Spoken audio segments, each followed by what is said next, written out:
आणि देशाच्या राजकारणामध्ये ज्यांना राजयोगी नेता म्हणून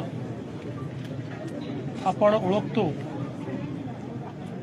असे शिवराज पाटील चाकूरकर साहेब यांचं आज दुःखद निधन झालं। जवळजवळ 6 दशकं त्यांनी महाराष्ट्राच्या आणि देशाच्या राजकारणामध्ये सेवा केली। लातूरचे नगराध्यक्ष, आमदार, विधानसभेचे उपसभापती, विधानसभेचे अध्यक्ष, त्यानंतर मग लोकसभेमध्ये देखील गेल्यानंतर त्या ठिकाणी मंत्री, लोकसभेचे उपाध्यक्ष, लोकसभेचे अध्यक्ष, देशाचे गृहमंत्री, असा एक अतिशय बृहद प्रवास आणि त्यानंतर राज्यपाल, असा एक अतिशय बृहद प्रवास हा त्यांच्या जीवनाचा राहिला।